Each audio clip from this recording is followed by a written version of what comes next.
What's up, guys? Me, the AO Lead Double X Prince, back at you once again. I am sorry for the lack of videos, but I was thinking of when I wanted to return. Wednesday, I was gonna make a video for Lucha Underground because it was the night that, the night that we had finally Rey and Mundo and shit. And then I was also thinking of reviewing GFW because, Samoan Fan 101 is strongly recommending that I would check out GFW. So I was like, I'll give it a shot. I watched it.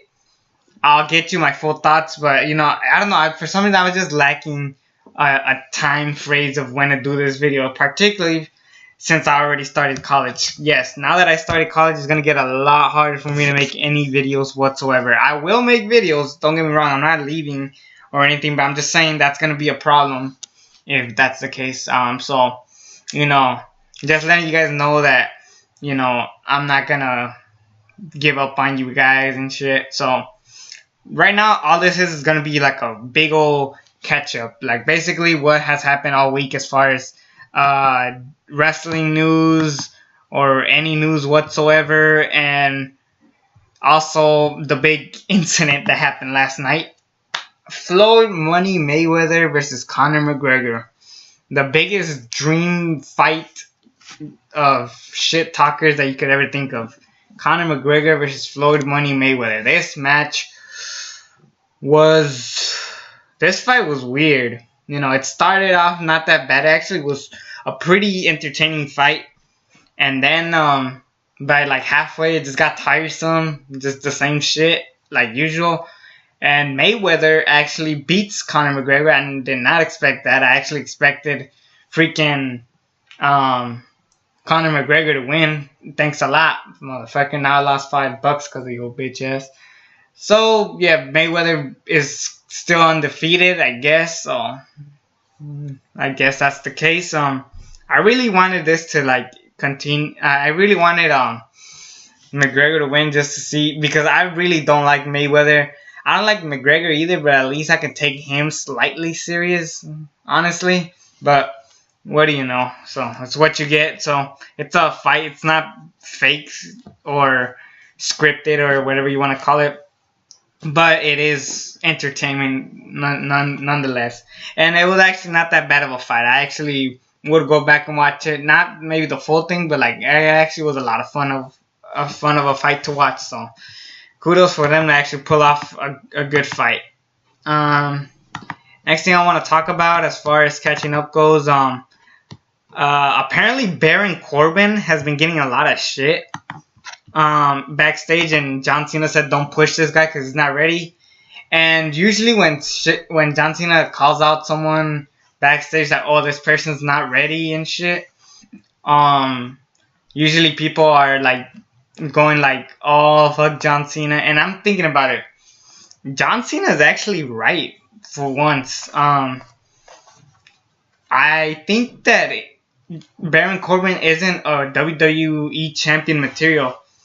He always felt like a mid-carder to me, like a very strong mid-carder. If you actually think of putting the WWE Championship on him, it would be weird. Granted, it would be a billion times better than Jinder Mahal right now, because Jinder Mahal is just boring the crap out of me. And his match with Nakamura didn't even help. That match was bad to watch. So, honestly, SmackDown is falling apart for fuck's sake. I just heard this morning that they're planning on moving Sami Zayn back over to Raw. So basically, they're giving you a superstar shakeup or draft without saying it is. Because think about it. We already have John Cena on Raw. We already have Enzo Amore on 205 Live. So they're slowly moving people around just without saying it's a shakeup or a draft. So I guess this is basically WWE's version of saying that, oh, we fucked up with these guys, so it's time to finish this brand split. Which, honestly, I'll be honest with you guys. The brand split has been pretty good as far as building up stars. Like, last year we built up Dolph Ziggler, we built up The Miz. To an extent, we built Apollo Crews and Kalisto. But even Raw got some talent. I mean, say what you will about Sami Zayn, but he actually had a nice storyline going on with him and Braun Strowman and Mick Foley involved. So that storyline wasn't that bad after all.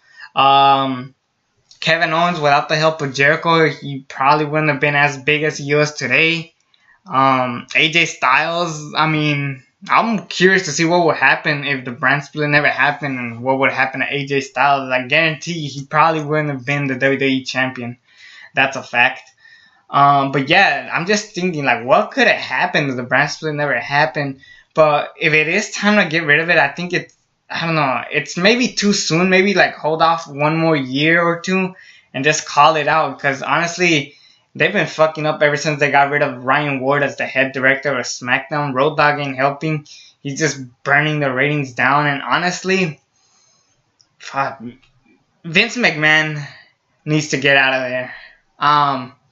Personally, I know that Triple H and Shane McMahon hate each other's guts, but honestly, they could help run this shit. Have Shane run one show and Triple H run another show, and then NXT just keep the same writers and shit. So, I mean, or just keep Triple H on NXT, or just do something different and shit. I'm not saying go full on indie like ROH and stuff. Just give yourself a big name. Like, make yourself feel unique. I mean, I don't like GFW that much, which I'm going to get to. But at least they're doing something great, They're pushing stars. Granted, they're trying their hardest. And they did get Jim Cornette to be the GM. So there's a lot of good and bad to GFW. But they're trying. They're trying their hardest. And it's not like they could... And I realize they can't really do as much as they can with so little time. So just whatever they could do, they're doing. So that reminds me, GFW, we have a new champion. Yes. Eli Drake. I did not expect him to win, especially since he was number 2. And I actually really enjoyed that segment with Eli Drake, Chris Masters, and Jim Cornette. Like, come on, I can't be number 1. Yes, I am number 1, but come on, give me another number. That's not fair. And Jim Cornette's like, fine, I'll give you another number if you leave me alone. You're not number 1. You're number 2 now. Which is the same shit, which was funny, and I enjoyed it. And then Eli Drake wins. I really expected Johnny Impact to win, and let me just say, I hate the name Johnny Impact. What the hell is it with John Morrison? He keeps switching names. Like, one day he's Johnny Impact, Johnny Mundo, Johnny Nitro, John Morrison. Let me guess, he's going to move to ROH and his name is going to be Johnny of Honor or something. Or Honor of Johnny, what the fuck they want to call him. So,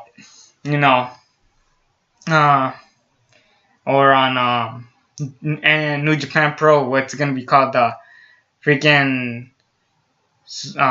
Johnny, I don't know, fucking Johnny World Cup or some shit.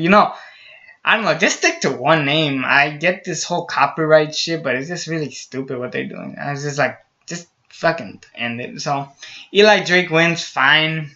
I would have given it to somebody else, personally. Even Chris Masters looks more qualified. I guarantee you they were going to give it to Low Key, but I heard that he's leaving GFW or he's not there anymore. So, I'm guessing they're done with Low-Key for a while until Low-Key decides to come back. Because Low-Key is weird. He's basically a part-timer. 1 year he's off, 1 year he's on. So, I don't know his schedule. So, I don't know. So, and yes, this is all because of Alberto Patron or Del Rio's shenanigans with Paige. Which, honestly, I guarantee you, Del Rio is never going to get a job anymore. He's not going to get a job after all this shenanigans. Same with Sexy Star. Well, actually, Sexy Star wasn't that bad. I mean, she just injured someone, which is horrible. But I guarantee you, she's not going to go through some backstage heat like everybody else does. So, I mean, what can you do? But enough of negativity. Let's talk about some slightly positivity. There's one more negative thing I'm going to talk about, but I'm actually going to say that to the end just because it's the most important thing I want to talk about. But Lucha Underground. Yes, I want to talk about Lucha Underground. Rey Mysterio versus Johnny Mundo happened, but that wasn't the match of the night. In fact, it was a Pentagon and Prince Puma. Those guys stole the show for me. Rey Mysterio and Johnny Mundo, they had a great match. Not as great as you would imagine. but it was great for the story it was giving. I like that Dominic interfered to try to stop Johnny Mundo, but that didn't work out. Dario Cueto comes in and interferes. I wasn't a big fan of the whole interference, but whatever. But I'm guessing this is going to lead to a Matanza Cueto versus Rey Mysterio Jr., which is a match I was confused on hearing. I'm like, will it happen or won't it happen? And I'm confused because I heard Johnny Mundo and Prince Puma are set to leave Lucha Underground, so the fact that they're going to main event Ultima Lucha 3 is weird because I'm like, who is going to win? Maybe, I'm guessing, this is the only guess I could think of, I'm guessing Prince Puma signed on for one more year and he's going to win at Lucha 3. I personally would have given the victory to Pentagon Dark just because I felt like it was his moment, and I'm just curious what exactly is he gonna do now that he's not there, because Prince Puma, you could do a lot. I actually thought they were gonna do Prince Puma versus Vampiro, to be honest, but either way, Lucha Underground is at least doing stuff different, and they at least know what they're doing. They're not fucking around. They're actually gonna try to give us something new and unique. So I will leave those guys alone because they, by any chance, of giving us better shows than half of the promotion that we watch. I mean, I like ROH, I like New Japan, but it's hard to catch up with them because they're not like a daily television show where Lucha Underground, you don't have to like sit through all this content before you get to the big thing. So that's the only reason why I pay attention more to Lucha Underground and NXT, because it's only like one show. It's not like 10 different shows at once. And plus, the Mae Young Classic's coming up soon, so I'm like trying to make enough room for my schedule to get to those shows. And I think that's basically it as far as like wrestling news goes. I want to save this one more thing to the end. I'll talk about SmackDown and Raw real quick. I didn't see SmackDown, but I did hear shit that happened. Baron Corbin, I guess, was the referee for another Styles and Owens match. What is this, like 57? But Shane comes in, and I guess it's setting up for Shane and Owens down the road, which is, I believe, the next SmackDown pay-per-view for them, Hell in a Cell. So I'm excited to see that. Yeah, I guess that's it. For SmackDown, nothing really big happened there. The Fashion Files, well, nothing happened. Yeah, I'm trying to think. Nothing really happened on SmackDown that I remembered. At least on Raw, you had Reigns and Cena. Miz cutting that awesome promo. No pun intended, but, you know, he did do a good promo, and I feel bad that he ends up losing. From what I hear, they're going to do Samoa Joe versus John Cena, which I'm all out for. Hopefully this sets up for Samoa Joe to have a bigger push than he did. Roman Reigns. See, I have no idea what they're gonna do with Roman Reigns, because I know they're booking Strowman and Lesnar, which I am all out for that match. I'm ready for that match, but Roman Reigns and The Miz, I heard that they want to do that for the IC belt. I personally don't want to see it, just because they've done such a bad job on booking The Miz on Raw. I mean, granted, he's trying his hardest to do what he can. Same with Alexa Bliss, but some of the creative writing there is just not there, and it sucks. So I just hope that somehow, some way, Vince says, you know what, I'm not doing a good job, and you know what, I should just retire, just give the promotion my kids and Hunter, and just call it. I mean, Kevin Dunn, just go, fuck it. I mean, just get rid of Kevin Dunn, get rid of Vince McMahon, get rid of Road Dogg, for fuck's sakes. Get rid of everybody, and just start all over if you can. I'm not saying change your name and shit, just do something different. I mean, granted, we are getting different on Raw. At least I could say that about Monday Night Raw. SmackDown, though, it's the same fucking match over and over and over, and the same show, and I'm just tired of watching that, particularly.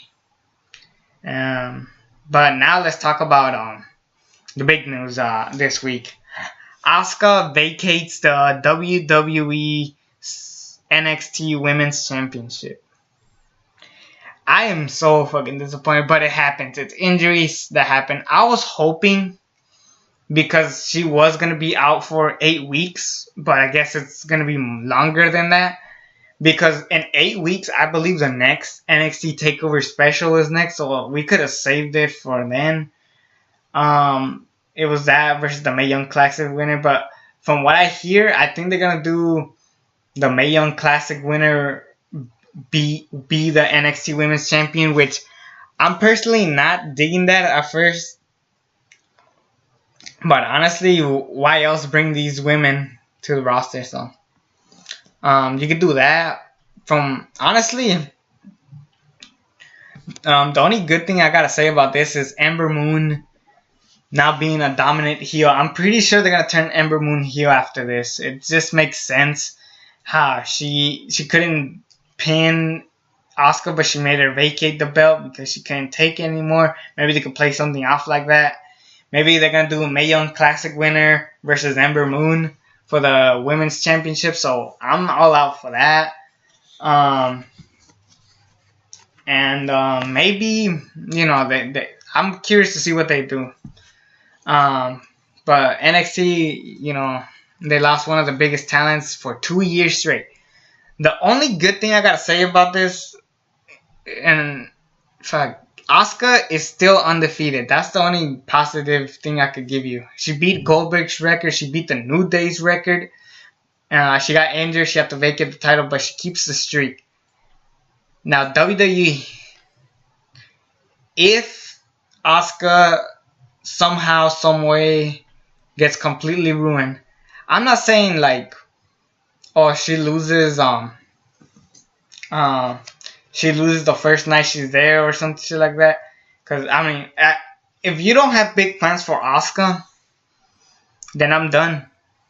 There's no point on going back on watching WWE anymore if all we do is focus on the veterans instead of helping them pushing the new talents. I mean, I don't give a shit what anybody says, but despite people not liking Roman Reigns, he's at least a new talent that they're helping and doing a good job pushing.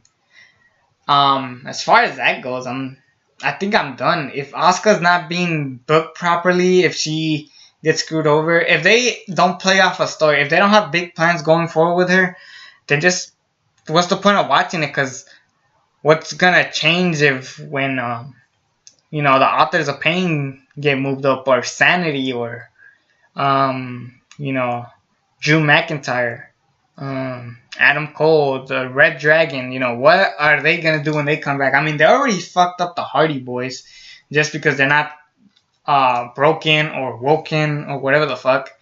They don't even want to risk a lawsuit with TNA, but I don't know.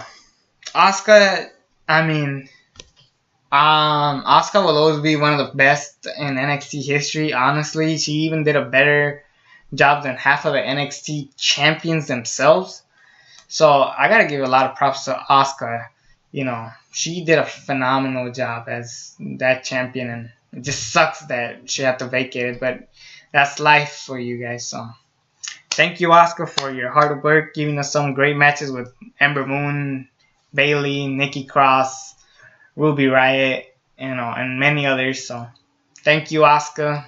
You'll never be forgotten in NXT, as far as I know. So just hoping WWE learns to not fuck up their new talents, because what's gonna stop them from going to ROH and New Japan. So you wanna make sure these talents wanna stay and say, yes, this is the show of shows. So yeah, that'll be it. Hope you guys like this video. I hope I don't have to do a long video like this anymore. I just hope I could just go back and forth just like normally. Hope to see you guys soon. It's me, the ALE XX Prince. Subscribe to this channel if you haven't already. And until then, I'm out.